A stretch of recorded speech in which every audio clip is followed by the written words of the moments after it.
ঢাকা ৮ আসনের সম্ভাব্য স্বতন্ত্র প্রার্থী ও ইনকিলাব মঞ্চের মুখপাত্র শরীফ ওসমান হাদির ওপর গুলির ঘটনাকে বিচ্ছিন্ন ঘটনা বলায় প্রধান নির্বাচন কমিশনারের মন্তব্য নিয়ে তোলপাড় শুরু হয়েছে রাজনৈতিক অঙ্গনে।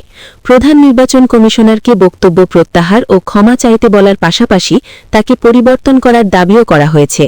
বিভিন্ন কর্মসূচি থেকে যোগ দেয়া রাজনৈতিক নেতারা এই দাবি তোলেন। দায়িত্বশীল একটি জায়গায় থেকে বর্তমানে কার্যত বাংলাদেশ এই কয়টা দিন যাদের নিয়ন্ত্রণে চলবে সেই নির্বাচন কমিশনের প্রধান তিনি একটি বক্তব্য রেখেছেন যা আমি বিশ্বাস করি আমার মতো সমস্ত মানুষকে আহত করেছে। তার উদ্দেশ্য দেখা আমাদের দায়িত্ব নয়, বক্তব্যের বিষয় জাতির সামনে এসেছে, জাতি তার এই বক্তব্যকে মোটেই ভালোভাবে গ্রহণ করেন, অথচ তিনি আছেন একটি নিরপেক্ষ জায়গায় বসে। আমি তাকে বিনয়ের সাথে অনুরোধ করব, আপনার এই বক্তব্যের ব্যাখ্যা আপনাকে দিতে হবে। আপনার আমার মৃত্যু এই নির্বাচন কমিশনের কাছে কেবলমাত্র একটি সংখ্যা।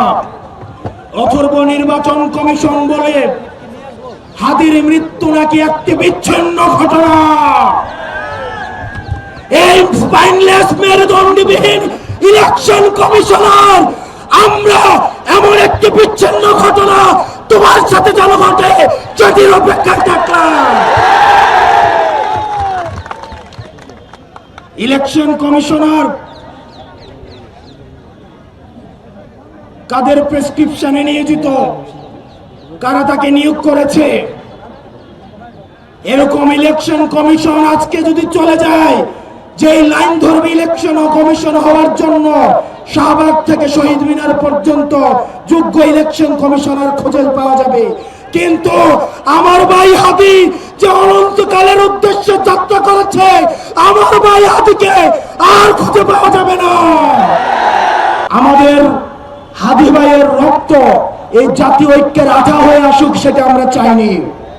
আপনারা যদি দেশের প্রশ্নে, সার্বভৌমত্বের প্রশ্নে, বাংলাদেশের প্রশ্নে দলীয় স্বার্থের ঊর্ধ্বে উঠে আমরা 1 আগস্ট, আমরা 3 আগস্ট 2024 সালে এই শহীদ মিনারের বেদিতে দাঁড়িয়ে যেভাবে আমরা ফ্যাসিবাদের বিলোপ এবং নতুন রাষ্ট্র ব্যবস্থা বিনির্মাণের যে এক দফা দাবি দিয়েছিলাম, আমাদের সেদিনের মতো আবার ঐক্যবদ্ধ হতে হবে।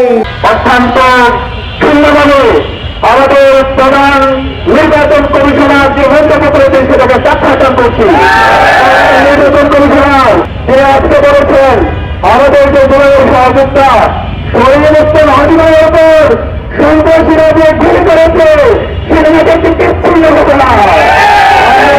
নির্বাচন কমিশনারকে বলতে চাই, এই ধরনের দুইজনের মন্তব্য এই নিশ্চিত হামলার দ্বারা আপনি কিভাবে করতে পারেন? অনতিবিলম্বে আপনার এই মন্তব্য আপনি প্রত্যাহার করেন এবং জাতির কাছে প্রকাশের হতান। আমরা আপনার বিরুদ্ধে আমাদের আন্দোলন সংগ্রাম শুরু করবো।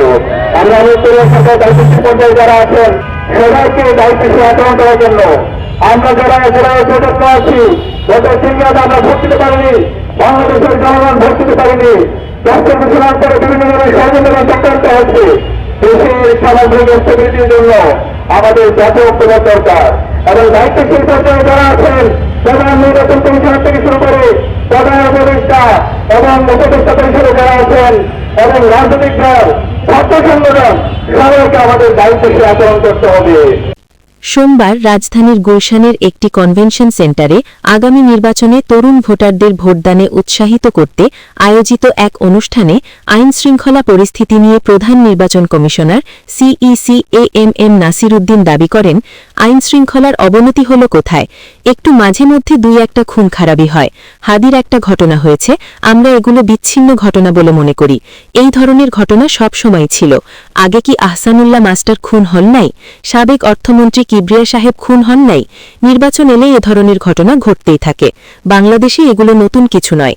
সুতরাং আইনশৃঙ্খলা পরিস্থিতির বরং উন্নতি হয়েছে। ডেস্ক রিপোর্ট, বাংলার গেজেট।